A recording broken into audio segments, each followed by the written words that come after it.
empresário na Insanulu Resin Husi Macau Sina, ia interesse atu halo investimento ia área oioin, ia Timor-Leste. Sira hato siranya interessado ne, ba primeiro-ministro Kairala Sanana Guzmão, segunda-feira loro koraik ne, ia gabinete fronteira marítima Palácio Governo dele.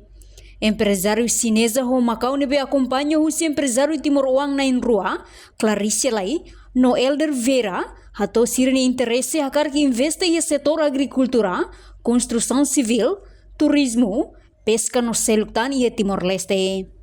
No NCF Governo Sanana Guzmão afirma, empresário Sira Sina ho Macau ne, haturu siranya vontade, atu investe em Timor-Leste e a área oin. Tamba Sira hatene Timor-Leste e a rai nebe produtivo, mai be durante ne, bot hotu sosadeit, tamba ne, Sira hakarak mai investe ho de apoia Timor-Leste. Sina ho Macau,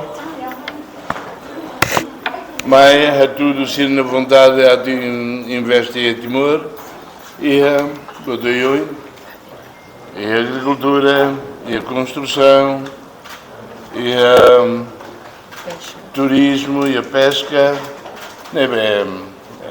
Sira vote no Sinanui, nem me agarrei sim senhor, bem-vindos. E me depois busca lá o Tuan Timor, onde conhece de dia que ele vem, mas que me belalo de nem, belalo de bar. E lubu kida. Durante o encontro, o chefe governo russo empresário Sirane, molok halo investimento, tem que halo uluk visita para o município Sira, onde conhece de dia fati no área produtivo Sirane iha.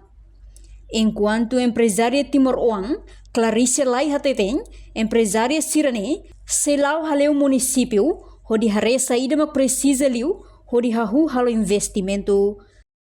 Liu-se companhia Wimska Donghang, nebe serviço a moto kami, ene ita apresenta Siraba iha município hotu para hare, o insa para bele, ita hare sera ma precisa na saúde né, o amikulioto, obrigado. Reportagem de Fifanya de Carvalho, televisão Timor Post.